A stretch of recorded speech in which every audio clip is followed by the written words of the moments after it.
Di antaranya sabda Nabi SAW ini menceritakan tentang orang Nasrani yang telah menyalahgunakan kuburan orang-orang soleh di antara mereka. Dengan cara membangunkan gereja di atasnya, kemudian mereka mengenang orang mati itu dengan bangunan tadi.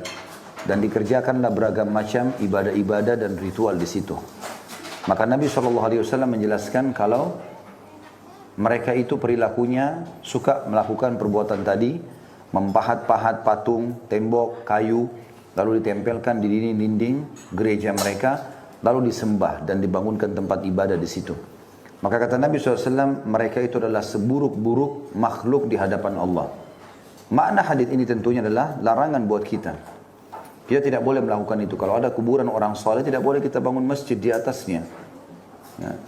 Dan Nabi SAW juga mengatakan dalam hadis lain, la taj'alu qubura masajid. Jangan pernah kalian jadikan kuburan itu sebagai masjid. Kuburan dalam Islam, kita menghormati, datang, mengucapkan salam, dan juga mendoakan si mayit. Tapi tidak mengerjakan sholat di situ tentunya. Karena memang ini dilarang oleh Nabi SAW. Di dalam hadis yang lain beliau mengatakan, janganlah kalian berdiri di atas kuburan dan juga sholat ya, menghadap kuburan itu. Dan ini ada peringatan dari Nabi SAW agar orang jangan salah faham dengan kuburan. Karena syaitan menyesatkan orang-orang sebelum kita dengan cara yang serupa. Bagaimana dibuat orang-orang menganggap ini adalah orang soleh, dibuatkanlah tempat ibadah, lalu mulailah dikunjungi, dan jadilah di sana ajang tempat perbuatan syirik dan juga tempat bisnis yang haram. Karena akhirnya banyak orang yang berjualan, banyak orang yang dan seterusnya, dan tidak jarang juga mereka akhirnya menggunakan atau menawarkan jasa-jasa ritual ya, dengan membacakan doa dengan segala macam. Jadi jadilah itu perbuatan-perbuatan yang dilarang di dalam agama.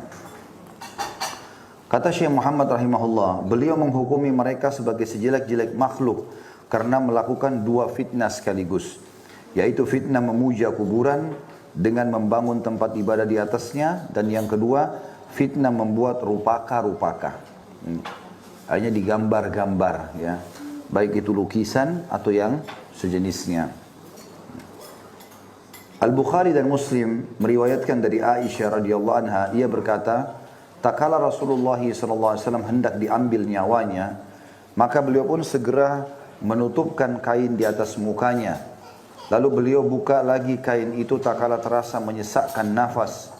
Ketika beliau dalam keadaan demikian, beliau bersabda, la'natullahi 'alal yahudi wan nasara ittakhadhu qubur anbiya'ihim masajid.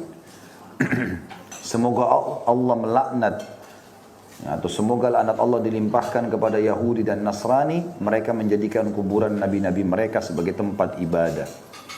Yang dimaksud adalah mereka lakukan ritual-ritual di situ yang tidak diperintahkan di dalam syariat. Tentu kalau kita datang ke kuburan, kita ucapkan salam, kita mendoakan, itu boleh saja menziarahi kubur, gitu kan? Kita mengantar jenazah, ibadah. Tapi jangan ditambah-tambah sehingga akhirnya menjadi banyak sekali ritual yang dikerjakan di kuburan itu. Ini kita sayangkan sekali karena banyak orang tidak faham, dan akhirnya sampai pada tingkat mengambil tanahnya, diambil berkahnya, ditaruh air, diinapkan berapa hari, yang tidak pernah sama sekali dicontohkan di dalam syariat kita. Bahkan Aisyah radhiyallahu anha, ini sudah pernah saya sebutkan pertemuan sebelumnya, masih hidup lebih dari 30 tahun setelah meninggalnya Nabi SAW. Ya. Tidak pernah sekalipun atau ada satu riwayat yang menjelaskan Aisyah membuka rumahnya yang di dalamnya ada kuburan Nabi SAW. Sambil mengatakan kepada para sahabat, datanglah, ambillah tanahnya. Ya, taruhlah air di sini. Datanglah duduk di sini, melakukan ritual-ritual zikir. Belum pernah sama sekali. Dan kalau Rasulullah SAW sendiri sahabat tidak kerjakan itu, bagaimana dengan orang selain Rasulullah SAW? Tidak ada yang lebih mulia daripada beliau. Begitu pula dengan kuburan Abu Bakar pada saat sudah meninggal, dikubur di sebelahnya Nabi SAW. Umar meninggal dikubur di sebelahnya Abu Bakar. Dan 3 orang mulia ini tidak pernah ada satupun riwayat, enggak sahabat, enggak juga tabi'in, enggak juga tabi'in yang datang lalu mengambil tanah mereka atau melakukan ritual-ritual khusus. Tidak lebih daripada para sahabat, mereka datang menziarahi kuburan Nabi SAW, mengucapkan salawat kepada beliau, kemudian mereka jalan. Dan ini contoh yang paling bijak yang dicontohkan oleh para orang-orang salafus saleh dulu. Dan kita tidak boleh melakukan lebih daripada itu. Sebagaimana banyak dikerjakan oleh orang-orang sekarang. Dan makna daripada semoga Allah melaknat artinya Allah subhanahu wa ta'ala akan mengangkat berkah hidup. Di sini disebutkan Yahudi dan Nasrani dan siapapun yang mengikuti perilaku mereka. Siapapun yang mengikuti perilaku mereka. Beliau memperingatkan, di sini dilanjutkan, beliau memperingatkan agar perbuatan mereka dijauhi. Dan seandainya bukan karena itu, niscaya kuburan beliau akan ditampakkan atau dikuburkan di tempat terbuka. Hanya saja dikhawatirkan akan dijadikan sebagai tempat ibadah. Jadi Nabi SAW mengucapkan hadis ini justru di akhir hayatnya. Beliau tahu beliau akan meninggal dunia, maka beliau sampaikan, hati-hati, Yahudi dan Nasrani dilaknat justru menjadikan kuburan Nabi mereka sebagai tempat ibadah. Jangan nanti kuburanku dijadikan begitu. Itu peringatan dari Nabi SAW. Dan kalau kuburan Nabi saja tidak boleh, bagaimana dengan kuburan orang selain Nabi Muhammad SAW? Tentu tidak mungkin ada yang sama dan semulia beliau. Kata beliau di sini, Imam Muslim juga meriwayatkan dari Jundab bin Abdullah. Dia berkata, aku mendengarkan Nabi SAW 5 hari sebelum wafat beliau bersabda, Inni abra'u ilallahi an yakuna li minkum khalil. Fa inna Allah qad ittakhadhani khalila kama ittakhadha Ibrahim khalila. Walau kuntu muttakhidan min ummati khalilan lattakhadtu Aba Bakrin khalila. Ala wa inna man kana qablakum kanu yattakhiduna qubura anbiya'ihim masajid. Ala fala tattakhidul qubura masajid. Fa inni anhaakum an dhalik. Sesungguhnya aku berlepas diri. Ini sebelum Nabi SAW meninggal hanya 5 hari saja. Dan hadis-hadis ini menjelaskan tentang perilaku pada saat setelah orang meninggal dunia. Karena Nabi ingin menyampaikan pesan kalau saya mati nanti ingat. 5 hari sebelum meninggal beliau mengatakan sesungguhnya aku berlepas diri dan mengadu kepada Allah bahwa aku mempunyai seorang khalil atau kekasih mulia di antara kalian. Karena sesungguhnya Allah telah menjadikanku sebagai khalil sebagaimana telah menjadikan Ibrahim sebagai khalil. Khalil itu kekasih pilihan. Seandainya aku menjadikan seorang khalil dari umatku, niscaya aku akan menjadikan Abu Bakar sebagai khalil. Dan ketahuilah bahwa sungguhnya umat-umat sebelum kalian telah menjadikan kuburan nabi-nabi mereka sebagai tempat ibadah. Nabi sudah tahu dia akan meninggal, beliau akan meninggal sallallahu alaihi wasallam, beliau pesan ini. Ingat, umat-umat sebelum kalian telah menjadikan kuburan nabi-nabi mereka sebagai tempat ibadah. Ingatlah, jangan kalian menjadikan kuburan sebagai tempat ibadah. Karena sungguhnya aku melarang kalian dari perbuatan itu. Jadi tidak boleh dijadikan sebagai masjid. Ya, tidak boleh juga kuburan sengaja ditanam di dalam masjid. Ya. Nggak boleh kuburan dibangun di masjid. Nggak boleh juga masjid dimasukkan kuburan. Ada 2 itu ya. Jadi ada orang yang kuburan kena disucikan, dimuliakan, dibangun di masjid di atasnya. Ada juga sebaliknya, tentu masjidnya tidak boleh pakai sholat. Karena Nabi SAW mengatakan jangan kalian jadikan kuburan sebagai masjid. Gitu kan. Begitu pula sebaliknya, ada orang masjid biasa nggak apa-apa, nggak ada masalah, tapi dia wasiatkan kalau saya meninggal kubur saya di depan mihrab misalnya. Dan seterusnya. Saya pernah temukan itu di Makassar waktu itu. Setelah saya menjelaskan masalah perbuatan syirik di satu masjid, ternyata yang bangun masjid itu ada 2 orang besan ini. Ya. Jadi anak mereka menikah satu sama lain, dua-duanya pengusaha, Masya Allah berhasil. Yang satu rutin itu pengajian, yang satu tidak pernah ikut pengajian nih. Rupanya pada saat selesai ikut ujian, yang besan ini berkata, ini besan saya, ini kasih wasiat, kalau dia meninggal nanti, dia masih hidup. Maka dia minta dikubur pas depan mihrab. Masih hidup orangnya. Lalu saya tanya, kenapa dia bilang begitu Pak? Nggak tahu. Baik, saya minta waktu. Coba kita ketemu. Ketemulah, pada saat ketemu, saya tanya dengan baik-baik. Dia bilang, iya memang betul. Terus saya jelaskan dalil-dalilnya, kalau tidak boleh menjadikan masjid sebagai kuburan. Baik itu masjid lalu ditaruh kuburan di dalamnya, ataupun memang dasarnya kuburan dibangun di masjid. Setelah saya jelaskan dalil-dalil semua, lalu dia mengatakan, ada guru saya di Jawa yang mengajarkan itu. Ya, dengan alasan orang akan selalu mengingat kalau ada kuburan di situ, karena orang sholat 1 hari 5 waktu. Tapi kan tidak boleh kita ikuti hawa nafsu seperti ini. Karena ada syariat yang mengajarkan, gitu kan? Ada syariat yang mengajarkan. Banyak sekali para sahabat ridwanullahi alaihim yang dikubur di kuburan, gitu kan? Masalah kasus Abu Bakar sama Umar itu karena meminta izin ya, pada Aisyah radhiyallahu anha pemilik rumah untuk dikubur dan diizinkan oleh Aisyah radhiyallahu anha. Maka itu berbeda dan nabi-nabi memang dikubur di tempat mereka meninggal. Kalau ditanya kenapa Nabi SAW dikubur dalam rumah, karena memang ada hadis yang menjelaskan kata Nabi SAW semua nabi-nabi dikubur di tempat mereka meninggal. Maka itu sebabnya dikubur di dalam rumahnya Aisyah radhiyallahu anhum ajma'in. Kata beliau, Rasulullah SAW menjelang akhir hayatnya, sebagaimana dalam hadis Jundab, telah melarang umatnya untuk menjadikan kuburan sebagai tempat ibadah. Kemudian tak kala nyawanya hendak diambil sebagaimana hadis Aisyah, beliau melaknat orang-orang yang melakukan perbuatan tersebut. Salat di sekitar kuburan termasuk pula dalam pengertian menjadikan kuburan sebagai tempat ibadah. Dan ini makna dari kata-kata Aisyah radhiyallahu anha, dikhawatirkan akan dijadikan sebagai tempat ibadah. Karena para sahabat belum pernah membangun masjid atau tempat ibadah di sekitar kuburan beliau. Padahal setiap tempat yang dimaksudkan untuk melakukan sholat di sana itu berarti sudah dijadikan sebagai masjid.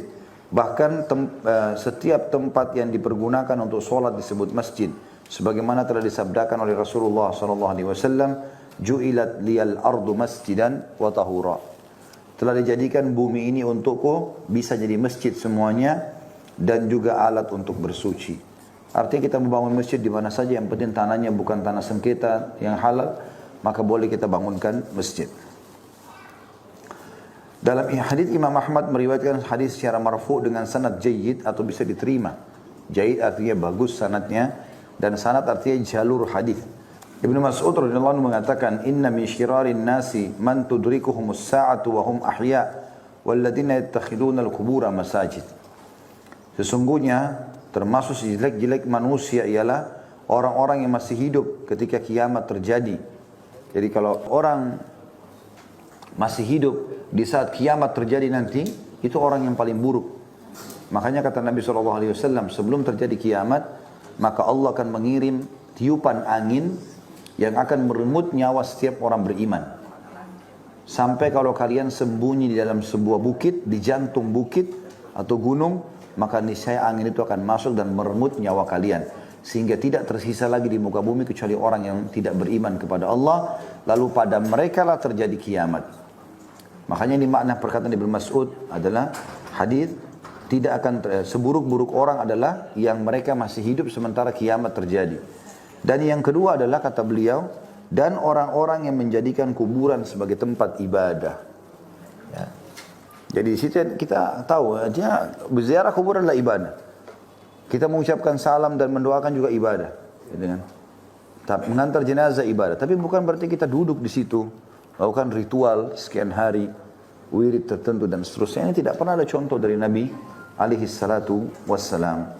Maka sebaiknya setiap muslim berhati-hati dalam poin-poin seperti ini. Kandungan bab ini yang pertama dinyatakan oleh Rasulullah SAW bahwa orang yang membangun tempat untuk beribadah kepada Allah di sisi kuburan orang soleh termasuk sejelek-jelek makhluk di hadapan Allah. Sekalipun niatnya baik. Ya, sebagaimana tadi sudah disebutkan dalam hadis Jundab dan Aisyah radhiyallahu anhu ajma'in. Bahwasanya Nabi SAW bersabda tadi ya, dikatakan mereka lah seburuk-buruk makhluk di hadapan Allah. Dan larangan dalam hadis Aisyah, jangan kalian jadikan kuburan sebagai tempat ibadah atau masjid.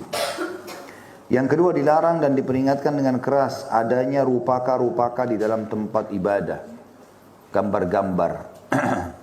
Di Ka'bah dulu itu, sebelum Nabi Muhammad SAW merebut kota Mekah, itu di dalamnya ada gambar-gambar, rupaka-rupaka itu.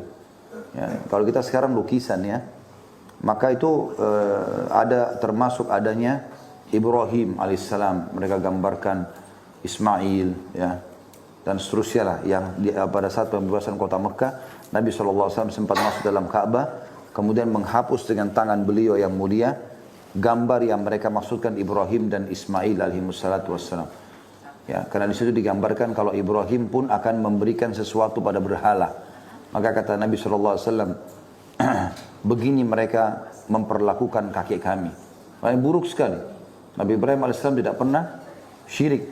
Bahkan beliau sangat mulia dari sisi ibadah mentauhidkan Allah. Tapi begitulah digambarkan oleh orang-orang Quraisy pada saat itu. Kemudian yang ketiga, dan tentu ini kalau rupaka-rupaka ini atau lukisan makhluk hidup ini di rumah ataupun di masjid tidak dibolehkan ya. Tidak ada patung, ya, hewan, manusia, ini tidak dibolehkan. Maka harusnya dihindari tentunya. Dan saya sudah pernah sarankan untuk membeli buku rumah-rumah yang tidak dimasuki oleh malaikat supaya dibaca ya. Ada kalau tidak salah 38 jenis rumah yang tidak dimasuki malaikat yang berarti akan dikuasai oleh syaitan ya.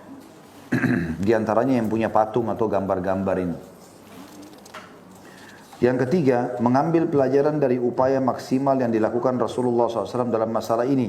Bagaimana beliau menjelaskan terlebih dahulu kepada para sahabat bahwa orang yang membangun tempat ibadah di sekitar kuburan orang soleh termasuk sejelek-jelek makhluk di hadapan Allah. Kemudian 5 hari sebelum wafat, beliau mengeluarkan pernyataan yang melarang umatnya menjadikan kuburan-kuburan sebagai tempat ibadah. Terakhir, beliau saat menjelang wafatnya sempat atau masih merasa belum cukup dengan tindakan-tindakan yang diambilnya, sehingga beliau melaknat orang-orang yang melakukan perbuatan tersebut. Ya. Artinya berdoa kepada Allah agar diangkat berkah hidupnya.